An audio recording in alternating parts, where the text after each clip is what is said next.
क्या आपको पता है कि डोमिनोज पिज्जा ने रिसेंटली एक रोबोट कार से अपना डिलीवरी शुरू कर दिया है, जिसमें कोई रियल ड्राइवर नहीं रहेगा, बल्कि ये रोबोटिक ऑटोमेटिक कार है। जब आप डोमिनोज पिज्जा का नाम सुनते हो तो आपके दिमाग में क्या आता है? पिज्जा, चीज, बर्गर, कोल्ड ड्रिंक, ये सब। वैसे तो डोमिनोज पिज्जा का क्वालिटी और टेस्ट टॉप नॉच माना जाता है, लेकिन ये स्मार्ट सी कंपनी एक चीज अच्छे से जानती है कि अगर वो टाइम के हिसाब से अपने आप को इनोवेट नहीं करेगी, कुछ नया नहीं करेगी, तब कभी न कभी वो डूब जाएगी और उसका हाल कुछ नोकिया की तरह हो जाएगा। चेंज इज इम्पोर्टेंट और कुछ इंटरेस्टिंग करना इज रियली इम्पोर्टेंट। इसलिए जो गूगल का ऑफिस है ना, वहाँ पे एक डायनासोर का रियल फॉसिल रखा हुआ है, ताकि वो गूगल के एम्प्लॉयज को बताता रहे कि चेंज इज द ओनली की, वरना हम भी डायनासोर की तरह गायब हो जाएंगे। ये डायनासोर का फॉसिल एकदम रियल फॉसिल है और ये सबसे इनोवेटिव काम में से एक है जो गूगल ने किया है, एक वियर्ड सा काम। इसी वजह से डोमिनोज ने एक नया इनोवेशन लाया है कि इस बार वहाँ पे ह्यूस्टन में एक टेस्टिंग चल रही है। सेल्फ ड्राइविंग कार से पिज्जा डिलीवर किया जा रहा है। इस कार में कोई ड्राइवर नहीं रहेगा, वो फुल्ली ऑटोमेटिक रहेगा। आपको ऑर्डर प्लेस करना है, इसमें पिज्जा आएगा और वो आपके लोकेशन में जाके रुक जाएगा। फिर आपके फोन में एक ओटीपी आएगा और उसी ओटीपी को आप डालोगे और तब आपका पिज्जा ही वो बाहर निकालेगा और आप उसको ले जाओगे। रोबोट कार अपने camera, sensor, radar system etcetera की मदद से आगे पीछे, राइट लेफ्ट टर्न करेगी और ऑटोमेटिकली आपके घर तक आएगी। और ट्रैकिंग सिस्टम भी होगा कि कार कहाँ है वो आप अपने मोबाइल में देख पाओगे। फिर लोकेशन पे आया, पिन डाले, पिज्जा लिए, काम खत्म।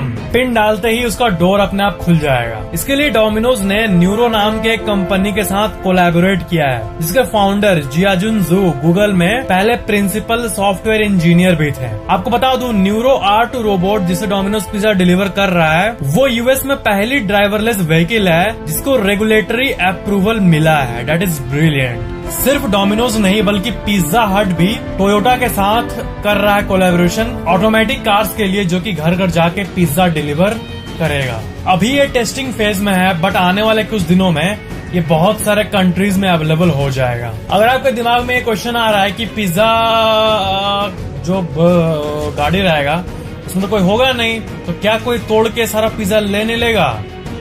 तो इसका आंसर ये है कि उसमें सिक्योरिटी सिस्टम भी होगा ना, कि अगर उसको कोई मारा या ऐसा कुछ हो गया तो उसका एस्केपिंग सिस्टम होगा या फिर इलेक्ट्रिक शॉक सिस्टम होगा, जिसके चलते ऐसा कोई करना नहीं चाहेगा। So this was the info. Video को लाइक, शेयर एंड कमेंट जरूर करना और चैनल को सब्सक्राइब करके डोमिनोज पिज्जा जरूर खाना, बेल आइकन जरूर ऑन कर लेना। धरती पे तो हम लोग सब इंटरनेट यूज करते हैं, बट क्या आपको पता है कि स्पेस में और चांद में क्या बाकी प्लैनेट्स में इंटरनेट होता है? तो आंसर है हाँ। बाकी प्लैनेट्स पे तो नहीं, बट चांद और स्पेस तक पहुंच गया है। देखो, इंटरनेट जो आप चलाते हो वो एक्चुअली में आपको सिंपल लगता है। आप जस्ट कनेक्ट किए अपने वाईफाई या मोबाइल डेटा से, चल रहा है। बट उसके पीछे जो है, अब अमेरिका में मौजूद जो यूट्यूब का सर्वर है और इंडिया में भी है, इतना दूर कनेक्ट कैसे होता है? आप ये मत समझना कि सिर्फ टावर से कनेक्ट होता है, नहीं, ये पॉसिबल है ही नहीं इतने लार्ज स्केल पे। एक्चुअली में इंटरनेट का जो सबसे स्ट्रॉन्ग और बेसिक सा कनेक्शन है वो है वायर्स के थ्रू, मोटे मोटे तार के थ्रू, जो कि हर कंट्री को कनेक्ट करता है। अब आप पूछोगे तार जाता कहां से? हम लोग को तो दिखता नहीं है। वो समुद्र जो होता है, ओशन, समुद्र, उसके नीचे समुद्र का पानी, उसके नीचे जो मिट्टी होता है, उसके नीचे जो अंडरग्राउंड होता है, वहां से तार ले जाया गया है और बहुत सारे तार मिलके हर कंट्रीज को कनेक्ट करते हैं। और वो होता है बेसिक एक ऐसा चीज, वायर्ड कनेक्शन, जो कि फास्ट स्पीड देता है और उसके बाद वही चीज टावर्स के थ्रू ट्रांसमिट होती है और अच्छा खासा इंटरनेट पॉसिबल हो पाता है, जो हम लोग सब एंजॉय कर पाते हैं। तो स्पेस स्टेशन में जो इंटरनेट स्पीड है ना, वो बहुत ही कम है। मतलब वहां से कोई वीडियो कॉल नहीं कर पाएगा और वीडियो देखेगा भी तो 720 पिक्सल जो यूट्यूब में क्वालिटी होता है, उसमें से मैक्सिमम 144 या फिर जो सेकंड वाला 240 पिक्सल होता है उस पर देख पाएगा। अब आप पूछेंगे इतना कम क्यों? वही चीज की स्पेस, जो सैटेलाइट जो धरती को घूम रही है और उसमें जो एस्ट्रोनॉट्स मौजूद हैं, वहां पे तार थोड़ी जा सकता है, हवा में तार नहीं जा सकता है। वायरलेसली काम चलाना पड़ता है। और आज के दुनिया में भी वायरलेस टेक्नोलॉजी से कितना पॉसिबल हो आप देख लो, 10 MBPS से भी कम होता है इंटरनेशनल स्पेस स्टेशन में। आप जैसे अपने स्क्रीन पर देख सकते हो, कई सारे एस्ट्रोनॉट्स कंप्लेन करते हैं कि नासा का जो स्पेस स्टेशन में जो इंटरनेट स्पीड है वो डायल अप से भी कम है, मतलब पुराने जमाने के इंटरनेट से भी बहुत कम है। और ये तो बात हो गई स्पेस की। और चांद की बात करें तो चांद में एक्चुअली एक गजब सा एक्सपेरिमेंट हुआ।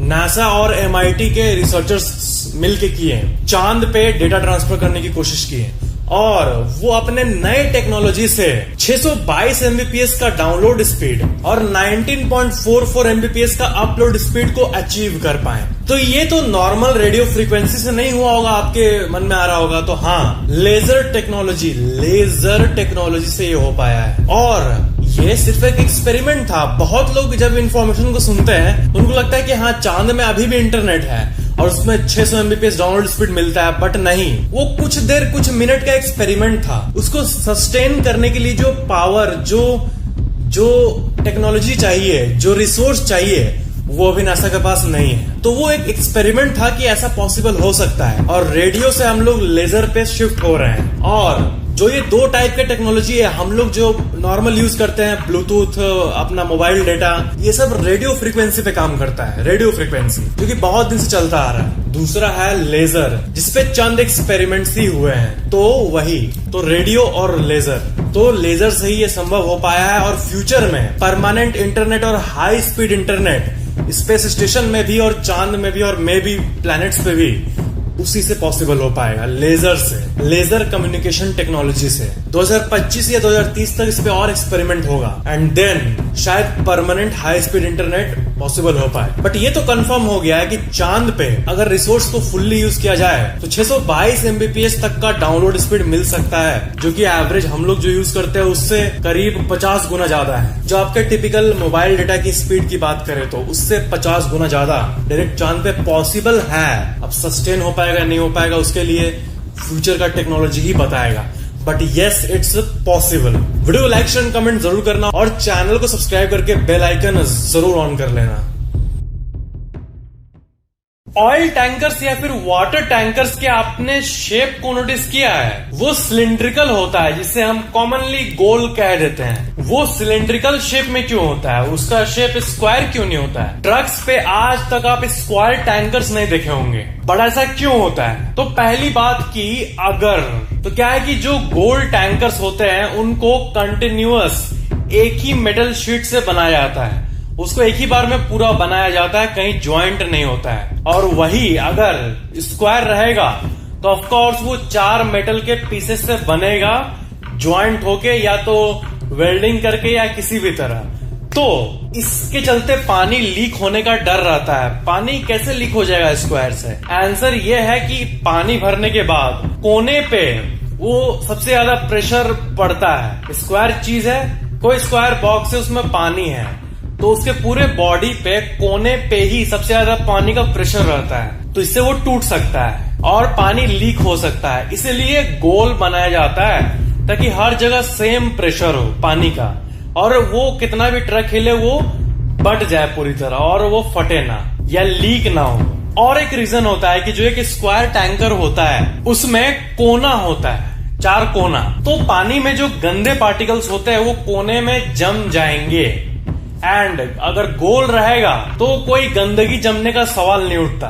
इससे टैंकर को क्लीन करने में भी आसानी होती है, इसलिए टैंकर्स गोल होते हैं। ये था दूसरा रीजन। तो इसलिए आप आज तक किसी भी ट्रक पे स्क्वायर टैंकर नहीं देखे हो जिंदगी में, यही उसका रीजन है, जो कि काफी इंटरेस्टिंग है क्योंकि ऐसे जो टैंकर्स हैं उनको हम लोग बचपन से देखते आ रहे हैं। अगर टैंकर को स्क्वायर किया जाए तो एक्चुअली में ज्यादा पानी अट सकता है, और वो स्क्वायर हो जाए तो एरिया बढ़ जाएगा, पानी ज्यादा कैरी हो पाएगा। लेकिन जो मैंने आपको बताया उन्हीं सब दिक्कतों का सामना कंपनी को करना पड़ता है, इसीलिए गोल ही बना था।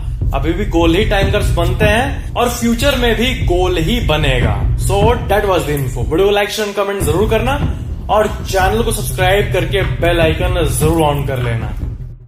जब मैं इस फैक्ट को सुना तो मेरे भी होश उड़ गए, मतलब गजब है। एक ऐसा बस जो कि अभी का कोलकाता यानी कैलकाटा, उस टाइम का कैलकाटा से लंदन तक का बस इतने कंट्रीज को पार होके, मतलब हम लोग बस सफर करते हैं, कुछ शहरों तक जाते हैं या फिर मल्टीपल शहरों तक भी जाते हैं, बट बाई रोड देश को पार करना, वो भी चाइना होके और मल्टीपल देश होके, दैट्स गजब। साल 1960s के समय एक ऐसा बस सर्विस था जो कि एल्बर्ट टूर्स नाम के एक टूर कंपनी ने खोला था, और ये पूरा बस ट्रिप 50 दिन का होता था और करीब 20,000 माइल्स यानी 33,000 किलोमीटर ये कवर करता था। 33,000 किलोमीटर। धरती का पूरा सरकमफरेंस जो है, मतलब धरती ऐसे गोल है, तो एक पॉइंट से लेके अगर आप पूरा घूम के उसी पॉइंट पे आओ तो 40,000 के आसपास होता है। और ये बस अपने रूट से ही 33,000 किलोमीटर ऑलमोस्ट कवर करता था। आप देख सकते हो इस बस का ऑफिशियल विकिपीडिया पेज भी है, और इसका जो टिकट कॉस्ट होता था ना, टिकट कॉस्ट, उसको अगर हम लोग एक्सचेंज करें पहले इंडियन रुपीज में और इन्फ्लेशन से एडजस्ट करें, यानी उस टाइम का जो पैसा था वो तो ज्यादा होता होगा ना अभी के मुकाबले, जैसे उस टाइम के 5 रुपए भी बहुत होते थे, तो उसका प्राइस है 1,20,000 रुपए। इतना पैसा आपको देना पड़ता था इस ट्रिप के लिए। ये बस इंग्लैंड से होके Belgium, West Germany, Austria, Bulgaria, Turkey, Iran, Afghanistan, Pakistan होके फिर इंडिया में इंटर करता था न्यू दिल्ली में, एंड फिर दिल्ली से आगरा, और अभी का जो प्रयागराज है वो पहले का इलाहाबाद, वहाँ फिर उसके बाद उस टाइम का कैलकाटा। और ये बस उस टाइम के हिसाब से बहुत टेक्नोलॉजिकली एडवांस था। इसमें रेडियो सिस्टम था, पूरा सारे फैसिलिटीज थे, मतलब स्लीपिंग का जगह, बुक रीड करने का जगह, और मतलब ये उस टाइम का लग्जरी बस था। और सबसे अमेजिंग बात यह है कि आज के समय भी ऐसा कोई बस पॉसिबल नहीं हो पाया है। दुनिया इतनी आगे बढ़ गई है, बट अभी कोई ऐसा प्रैक्टिकल बस है नहीं जो कि कैलकाटा से लंदन और लंदन से कैलकाटा ऐसा कोई रूट कवर करता हो। बट कुछ कंपनीज आजकल आगे आ रही हैं जो कि ऐसा प्लान कर रही है, बट ऐसा कब तक होगा पता नहीं। इतने सारे कंट्रीज, इतने सारे टूरिस्ट डेस्टिनेशन एक बस में, वो भी बाई रोड कवर करना, ये बहुत अमेजिंग है और मतलब लाइफ के सबसे यूनिक एक्सपीरियंसेस में से एक होगा अगर कोई ऐसा बस सर्विस शुरू हुआ और उसमें हम लोग बैठे तो। ये बस अपने रूट में ताजमहल ये सब जगह पे रुकता था और लोगों का country wise by road tour और ट्रैवल हो जाता था। गजब बस सर्विस है। ये बहुत एक यूनिक फैक्ट है और इस बस सर्विस के बारे में बहुत कम ही लोग जानते थे कि हाँ, कैलकाटा से लंदन तक का बस सर्विस है। Wow. Video like share comment जरूर करना और चैनल को सब्सक्राइब करके बेल आइकन जरूर ऑन कर लेना। साल 1898 में शिमला में अंग्रेज रेल लाइन बनाना चाहते थे। शिमला कालका रेलवे लाइन का काम बहुत जोरों से चल रहा था और रेल लाइन बनाते समय आपको पता होगा कि बीच बीच में टनल बनता है। टनल नंबर 1, टनल नंबर 2 करते करते ऐसा। पहाड़ी इलाकों में टनल बनाना बिल्कुल भी आसान नहीं है और इसलिए इंग्लैंड के बड़े बड़े इंजीनियर्स को इंडिया में बुलाया गया था टनल को बनाने के लिए। टनल बनाते टाइम बीच में एक ऐसा पत्थर मिला जो कि 1 किलोमीटर लंबा था और उसको काट के एक अमेजिंग सा टनल बनाना बिल्कुल भी पॉसिबल नहीं था। पॉसिबल था बट बहुत खर्चे में। इस काम का जिम्मा कर्नल बैरॉग को दिया गया कि तुम टनल बनाओ, जितना कम खर्चा हो सके उतना में तुम एक अच्छा टनल बनाओ। और वो टनल बनाना शुरू कर दिए। फिर क्या हुआ कि कर्नल बैरॉग कुछ ज्यादा ही खर्चा कर दिए टनल बनाने में और इस बात से इंग्लैंड की गवर्नमेंट नाराज हो गई कि इतना खर्चा क्यों किया। और उसके बाद सब मिलके मतलब उस टाइम कर्नल बैरॉग की एक बहुत एक गहरी बेइज्जती हो गई। उनपे कई फाइन्स भी लगा दिया वहाँ के गवर्नमेंट ने और बेइज्जती हो गई और उनको बहुत बुरा लगा। इतना बुरा लगा कि एक बार जिस जगह वो कंस्ट्रक्शन कर रहे थे वहीं पे वो शाम को अपने कुत्ते के साथ गए और अपनी जान दे दी और उनके डेड बॉडी को कई घंटों तक कोई नहीं देखा था। बाद में उनकी डेड बॉडी मिली और वहीं पे आसपास कहीं पे उनकी डेड बॉडी को दफना दिया गया। इसके बाद एक दूसरे इंजीनियर ने और बहुत सारे लोगों ने मिलके इस टनल को कंप्लीट किया। बट जो दर्द कर्नल बैरॉग के दिल में उन लोगों ने दिया था शायद उसी का नतीजा है कि उस टनल में लोगों को पैरानॉर्मल चीजें फील होती है। आज के अभी के इस टाइम पे भी फील होती है क्योंकि जब उनके मरने के बाद जब नए वर्कर्स इसको हैंड ओवर किए और टनल बनाना शुरू किए तब उनको पैरानॉर्मल चीजें फील होती थी। इतने सारे टनल बनाए 1 से 33 के आगे तक भी, बट जो टनल नंबर 33 है स्पेसिफिकली इसी में ऐसा कुछ होता था और कारण था वही उनका कर्नल बैरॉग का बेइज्जती। और वहाँ के लोगों के हिसाब से ये उन्हीं की आत्मा है। आज भी वहाँ रोने की, चिल्लाने की, ऐसी आउट ऑफ द ब्लू कहाँ से आवाज आने लगती है। शिमला का ये टनल नंबर 33 ये पूरे वर्ल्ड के सबसे मिस्टीरियस जगहों में से एक है, और शायद इसका पास्ट ही इसका रीजन है कि आज ये टनल ऐसा है। इतने सारे टनल्स में से यही टनल ऐसा है, colonel barrack. Video like, share, comment जरूर करना और चैनल को सब्सक्राइब करके बेल आइकन जरूर ऑन कर लेना। कभी कभी खूबसूरती के पीछे इतनी डार्क मिस्ट्रीज होती है कि आप सोच भी नहीं सकते। वेस्ट बंगाल के दार्जिलिंग से 30 किलोमीटर दूर एक हिल स्टेशन है जिसे इंडिया का सबसे हॉन्टेड हिल स्टेशन माना जाता है, डाउ हिल। और ये काफी खूबसूरत है, और जितना खूबसूरत है उतना ही हॉन्टेड भी। ये एक छोटा सा हिल स्टेशन है जो कि अपने खूबसूरती के लिए मशहूर है। यहाँ टी प्लांटेशन होता है और ब्यूटीफुल से फ्लावर भी आपको यहाँ देखने मिलते हैं। यहाँ हर रोज कई विजिटर्स आते हैं इस हिल की खूबसूरती को देखने के लिए। यहाँ पे कई डार्क एंटिटीज रहते हैं यहाँ के लोगों के हिसाब से, और उनका खौफ आज भी इस हिल स्टेशन में मौजूद है। इस हिल स्टेशन के पास 100 साल पुराना एक स्कूल मौजूद है, विक्टोरिया बॉयज हाई स्कूल। जब भी यहाँ से कोई आसपास स्कूल के टाइम रोड से जाता है तब यहाँ पे फुसफुसाहट और फुटस्टेप्स की आवाज आने लगती है। जो यहाँ के लोग हैं वो ये कहते हैं कि ये जगह हॉन्टेड है, और कुछ लोग ये कहते हैं कि ये बिल्डिंग ओल्ड है, पुरानी दिखती है, इसलिए ये र्यूमर फैला हुआ है। डाउ हिल में एक फॉरेस्ट भी है, उसके बीच में एक रोड है डेथ रोड नाम का, और इस हिल स्टेशन के पास इस डेथ रोड पे नाइट में कोई भी नहीं जाना चाहता। यहाँ आसपास रहने वाले जो लकड़हारे हैं उनके हिसाब से इस हिल स्टेशन में वहाँ पे एक ऐसे लड़के को अक्सर देखा जाता है जिसका हेड नहीं है, हेडलेस बॉय। वो वहाँ हेडलेस बॉय के नाम से फेमस है। उस हेडलेस बॉय को काफी लोगों ने देखा है। कई लोगों का ये कहना है कि यहाँ पर अंधेरे में रेड आईज यानी घूरती हुई नजर से लाल आंखें दिखती है कई लोगों को, और कई विजिटर्स का यहाँ पे जब वो जाते हैं पैरानॉर्मल को एक्सपीरियंस करने के लिए तो उनका हेल्थ खराब हो जाता है। डाउ हिल जो ये है ना, ये पूरे इंडिया की सबसे फेमस हॉन्टेड लोकेशंस में से एक है। वीडियो लाइक, शेयर, कमेंट जरूर करना और चैनल को सब्सक्राइब करके बेल आइकन जरूर ऑन कर लेना। क्या आपको पता है कि डीएसएलआर के पीछे सब इतने पागल क्यों हैं? और डीएसएलआर को इतना खास क्यों माना जाता है? आखिर ऐसा क्यों कहा जाता है कि डीएसएलआर को हम लोग जिंदगी में कभी भी मोबाइल फोन के कैमरे से कंपेयर नहीं कर सकते, चाहे मोबाइल में 250 मेगापिक्सल तक क्यों ना आ जाए। आपको तो मैंने बता ही दिया है कि मेगापिक्सल से ज्यादा इम्पोर्टेंट एक्सपर्ट्स की मानो तो वो होता है उसका हार्ट, वो होता है उसका सेंसर जो कि लाइट को सेंस करता है। और कैमरे में जितना बड़ा सेंसर का साइज होता है, फिजिकल साइज की ही बात हो रही है यहाँ पे, तो जितना बड़ा सेंसर होगा उतना वो ज्यादा डिटेल को कैप्चर कर पाता है। और डीएसएलआर का जो सेंसर होता है वो फोन के कैमरा से 8 से 9 गुना ज्यादा बड़ा होता है। तो अगर कोई डीएसएलआर 16 मेगापिक्सल का हो, उससे हम लोग पिक क्लिक करें, और 108 मेगापिक्सल का फोन कैमरा हो, उससे पिक क्लिक करें, तो क्वालिटी डीएसएलआर की ही बेटर होगी। एंड डीएसएलआर कम रेजोल्यूशन होते हुए भी ज्यादा क्लीन एंड क्लियर पिक्चर को कैप्चर कर पाएगा। लोग अक्सर कैमरा में सेंसर के बारे में सुने तो है, बट उसको इग्नोर कर देते हैं। बट कैमरा का जान होता है सेंसर, और डीएसएलआर में यही सेंसर डोमिनेट करता है। और स्मार्टफोन का साइज तो छुट्टू सा होता है, इसलिए स्मार्टफोन में उतना जगह नहीं मिलता कि वो अच्छे बड़े सेंसर को अपने अंदर ले ले। और डीएसएलआर तो अपने आप में ही एक डेडिकेटेड कैमरा होता है ना, इसलिए उसमें मस्त बड़ा सा सेंसर मौजूद होता है। और मोबाइल्स दिन ब दिन स्लिम और हल्की होते जा रही है, इसलिए बड़ा सेंसर देना मोबाइल के लिए कोई सेंस नहीं बनाता। अगर ऐसा होता कि मोबाइल का कैमरा डीएसएलआर का बराबरी कर लेता तो इतने एडवांस्ड स्मार्टफोन के आने के बाद कैमरास कोई नहीं खरीदता, सेल ही बंद हो जाती। अरे मेरे पास तो अच्छा मोबाइल है, कैमरा की क्या जरूरत है, ये कहते लोग। बट जो कॉन्शियस लोग हैं वो जानते हैं कि डेडिकेटेड DSLR कैमरास की अलग ही मौज है बेटे। दूसरा बड़ा रीजन है लेंस, जो कि एटलीस्ट सेंसर से ज्यादा चर्चित है लोगों के बीच में।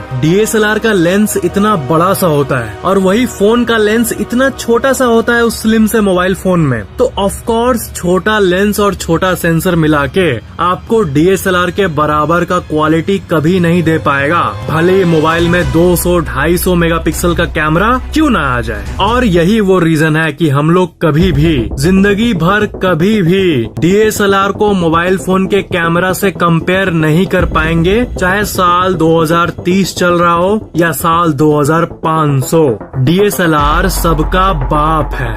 So that was the info। ऐसी ही और वीडियोस के लिए इस वीडियो को लाइक जरूर करना और चैनल को सब्सक्राइब करके बेल आइकन जरूर ऑन कर लेना।